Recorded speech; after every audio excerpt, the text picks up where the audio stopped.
Welcome to The Explainer. Translating languages is just, well, it's a hilariously chaotic, incredibly complex, and sometimes honestly downright dangerous endeavor. Today, we're diving right into the fascinating insights of linguistics expert Dr. George Payton to explore why translating isn't just about swapping out words, it's actually about decoding entire cultures. Okay, let's dive into this with a story that perfectly captures the confusion. Picture this. An American couple living in Nairobi invites some British colleagues over for a nice dinner. Right before the meal, the American host asks, "Would you like to wash up?" Now, to the American, this is just a polite way of asking, "Hey, do you want to wash your hands?" But the British guests just completely freeze. Why? Well, because in British English, washing up actually means doing the dishes. Yeah, the poor Brits thought they were being asked to do household chores before they even got a single bite of food. Two cultures separated by the exact same language. And it gets even more confusing when we cross into entirely different language families.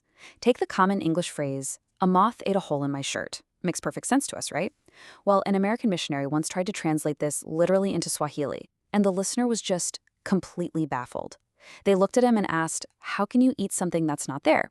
And I mean, when you actually think about it, a hole is literally just empty space. So to a Swahili speaker, the literal translation was just complete nonsense. So that brings us to Section 1, the literal translation trap.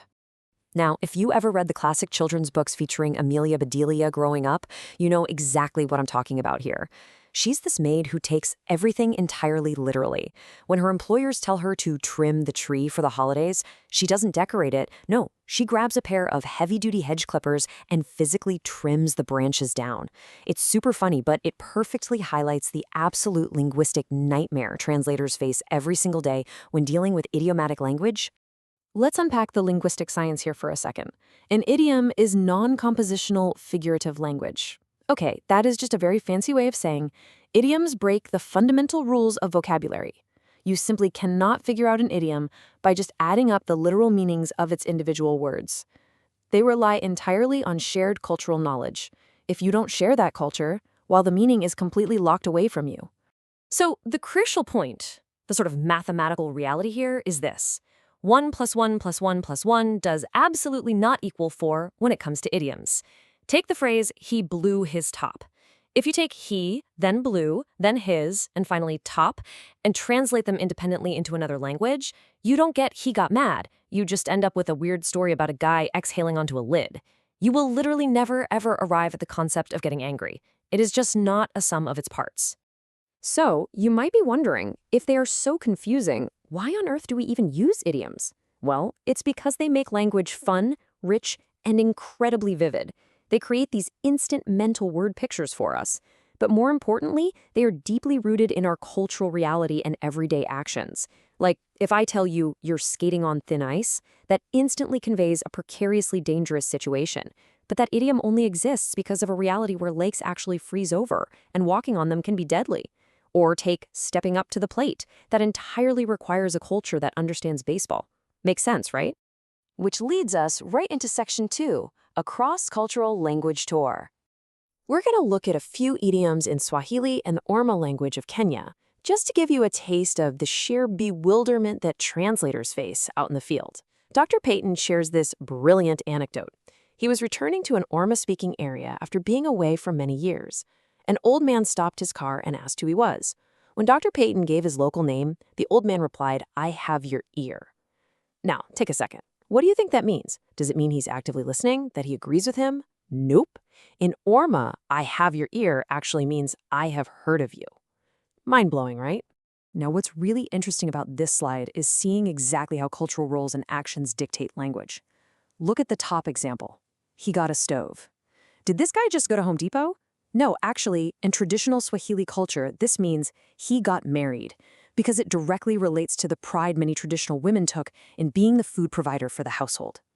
Or look at be eyes, which translates to be on the alert. Or hit phone. You see, in English, we make a phone call, but in Swahili, you hit the phone. Action verbs are just used completely differently across cultures. And it's not just everyday actions, it's how we physically experience the world around us. In Swahili, the phrase "nasikia njaa" literally translates to "I hear hunger." You don't feel hungry, you hear it. You also hear thirst. If you ask a linguist why they use the word here for a feeling in your stomach, the technical answer is, well, because that's just the way it is. It just proves that language structures are inherently stubbornly different. All right, moving on to section 3, high-stakes biblical translation. Now, when we're talking about translating ancient sacred texts, altering the meaning isn't just a minor social faux pas.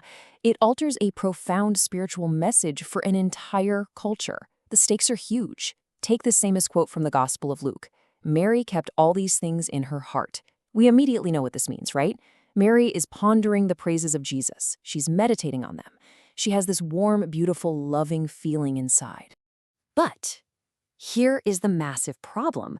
What happens if you are translating this for a culture that believes the heart is actually the source of anger? If you translate this literally into the Sabbath language, keeping things in your heart is an exact idiom in their language, but it means you are bitter and resentful. Imagine the absolute disaster. You've just accidentally told an entire culture that Mary deeply resented her child? No way. So what do translators do in a bind like this? Well, they adapted it brilliantly. To preserve the emotional truth rather than just the literal words, the translators wrote that Mary kept all these things in her throat.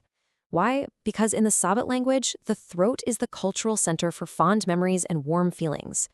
I know, it sounds totally crazy to us, but it was literally the only way to communicate the true meaning to that specific audience. Let's look at another wild one. In the book of Jonah, chapter 4, God is explaining his compassion for the city of Nineveh. He mentions that there are 120,000 people there who do not know their right hand from their left. Now, we generally recognize this as a Hebrew idiom for innocent people, or basically people who haven't been taught right from wrong yet. But when linguists translated that literal phrase into the Orma language, the local reviewers were incredibly confused. They asked the translators, are there really 120,000 mentally challenged people in Nineveh?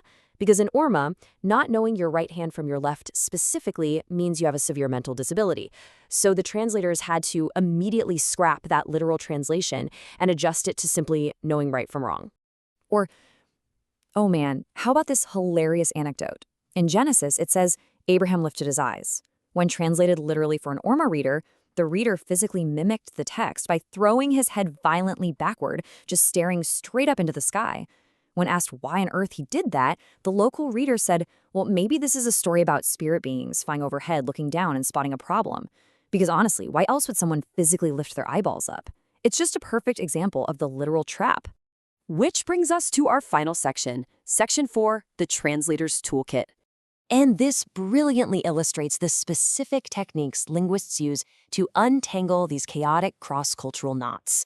Dr. Payton lays out 3 actionable best practices for translators. Rule 1. Use the exact idiom, but only if the target language miraculously uses the exact same phrase for the exact same meaning. Rule 2. Swap it for a matching idiom, just like changing the heart to the throat to keep the meaning of warm memories. And Rule 3. If neither of those works, just break it down and say it completely literally. Here is a great example of rule number 3 in action. In Acts 11:22, the original text says, this news reached the ears of the church. Now, if you translate that literally, you run the very real risk of people picturing a giant brick building with actual human ears growing out of the walls. It's super bizarre imagery. So breaking it down literally, translators just change it to, the people in the church heard this news. Boom. The weird imagery is gone, and the possibility of misunderstanding is completely removed. At the end of the day, translation isn't just about matching words in a dictionary. It is about deeply, profoundly understanding the worldview of both the original speaker and the new listener. It really is all about context. Without context, words are literally just empty vessels that can be completely misinterpreted depending entirely on who is doing the reading. Which leaves us with this final, truly fascinating thought. I want you to think about the phrases you use every single day without even realizing it. What do the idioms in your native language secretly reveal about how your culture views the world? Let that rattle around in your mind the next time you tell someone to wash up or that they're on the ball. Thank you so much for joining me on this explainer. Keep learning, and I'll catch you guys next time.